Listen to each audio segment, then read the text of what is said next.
So here we have the mother archetype in transit from February 24th to March 1st, more or less. In human design, this is the gate of friendship. In the I Ching, we call this hexagram the family. In the gene keys, we have the frequency band that goes from the shadow of weakness to the city of tenderness, and the human pathway is equality.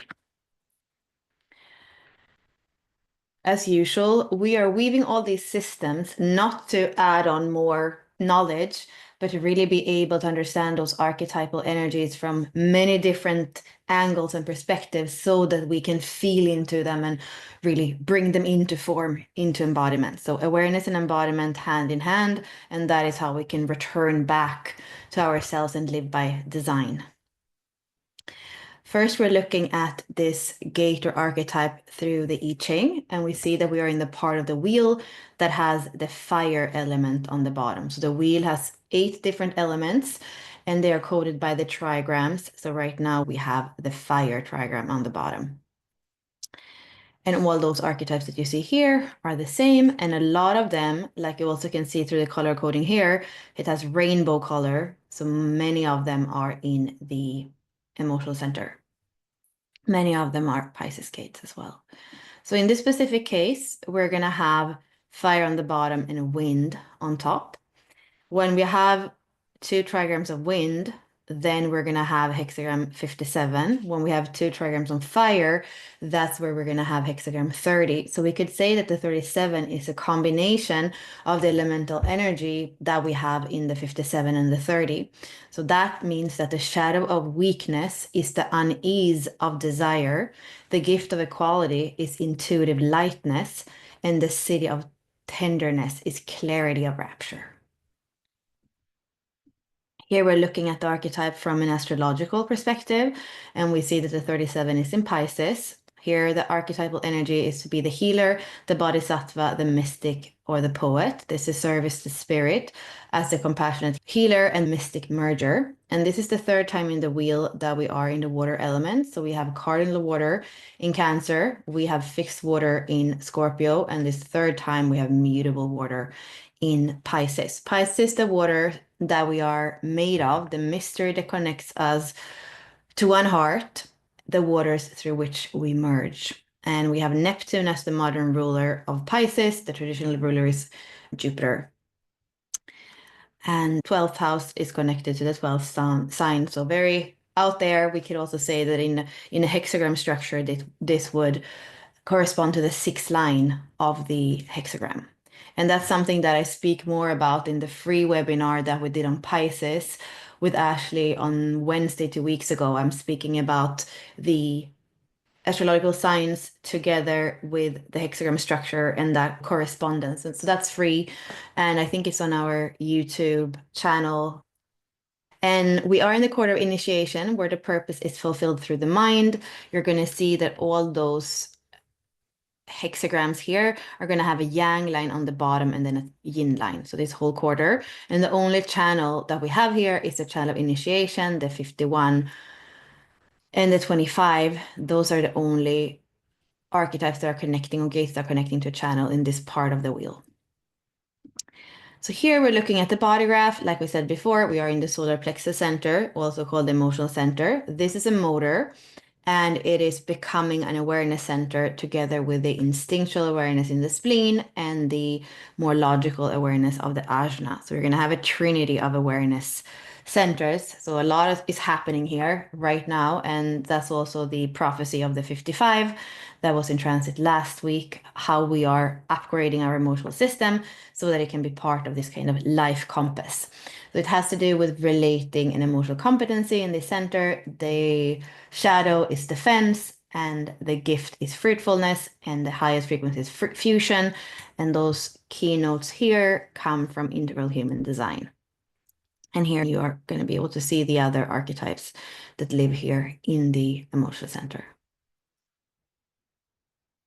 Here we're looking at the whole channel. This is a process when we have those 2 that are connecting to each other. And we'll see on the next slide as well that they are not only harmonic gates, which is they are meeting to form a channel, they're also opposites in the wheel. So there are 3 places in the wheel or in the body graph that this happens, and this is one of them. So this is also a channel that is quite common because of that. So this is the channel of community, a design of a part seeking a whole.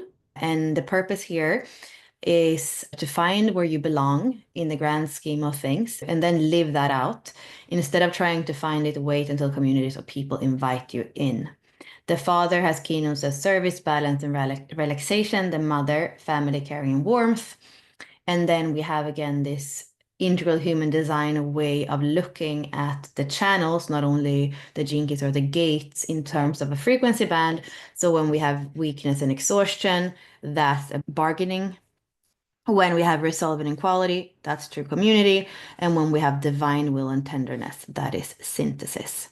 This is ego-centered, tribal, making sure that we are surviving and thriving in the material plane. So here you see again that they are also opposite in the wheel, where we have the 37 in Pisces, we have the 40 in Virgo. And then you can see the same thing with the mirror opposites here in the lines. So wherever the 37 has a yang line, we're going to have a yin line, and vice versa in those two mirror opposites. And also remember that if you have the 37 in your activation sequence, you're also going to have the 40. If you have the 37 in your nodes, you're also going to have the 40. So here we are looking at the circuitry. So like we said before, this is tribal circuitry, and we are in the ego circuit. So this is all about surviving and thriving in the material world. We have the mouth and the stomach. So the 37 is the mouth and the 40 is the stomach.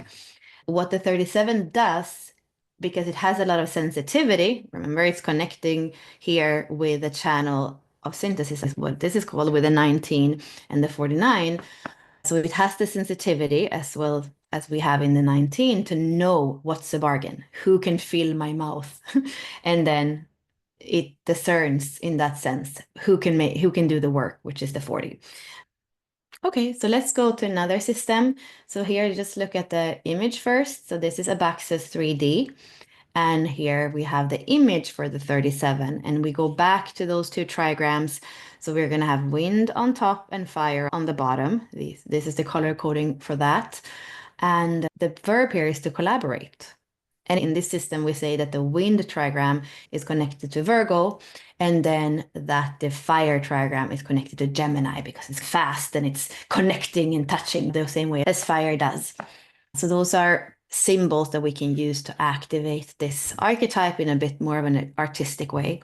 And then we also have an understanding that is connected to the I Ching to this. So the verb is to collaborate, and the reason why we collaborate is to understand our role or function in the group.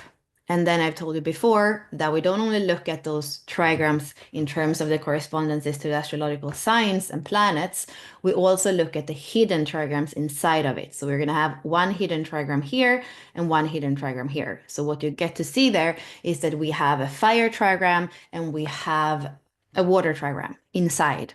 And that's color coded in the yellow here and the purple here.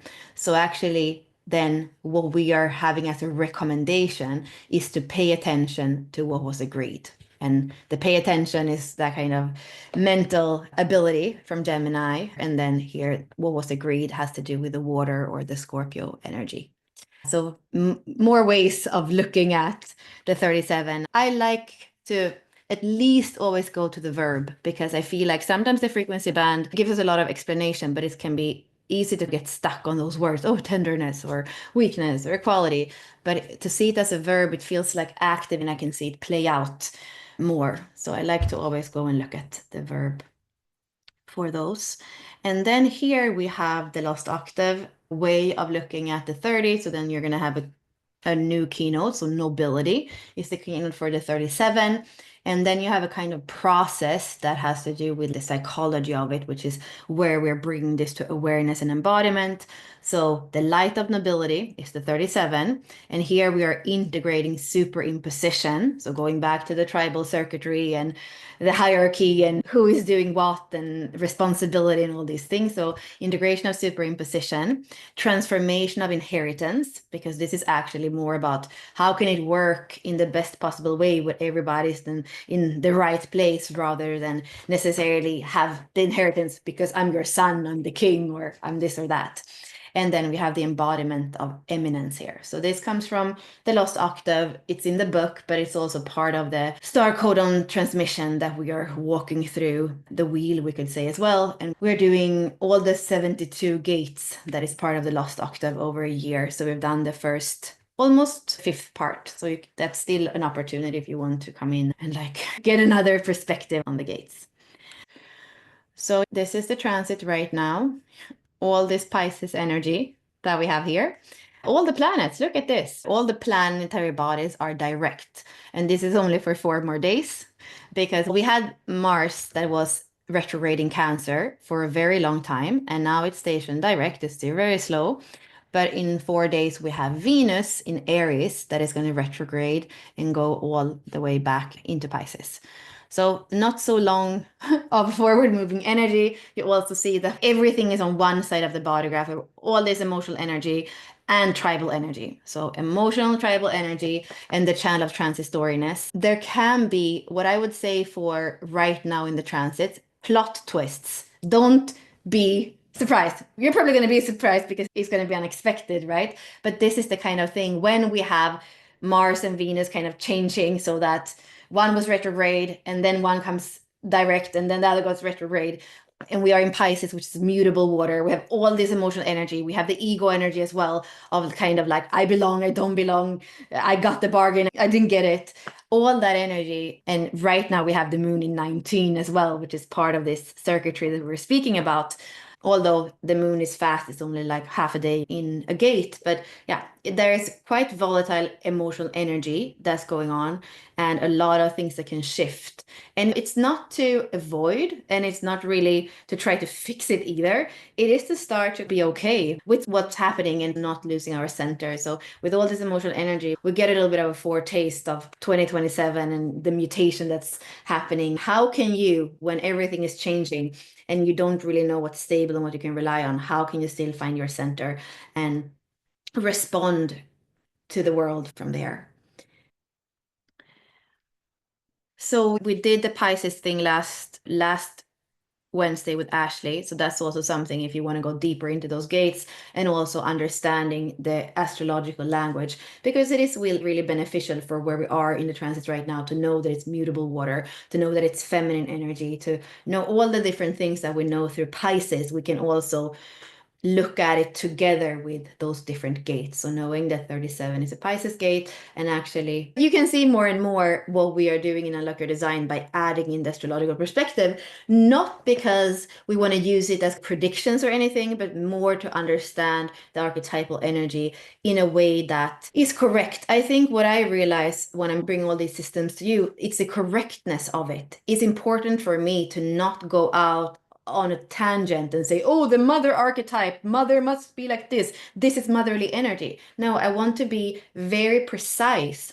I have the 62 in my North Node. I want to be very precise in these things. And there is a big difference between the 27 and the 37, for example. Both have motherly energy, both are caring, but even just going back to the astrological sign, the 27 is the caretaker. It is connected to the 50. So if the 27 is the mother, the 50 is the father. They are part of that sacral smile and they're making sure that the children are getting the education and the nurturing so that they can grow up and be part of the tribe and make sure again that the tribe is thriving, especially in the material plane.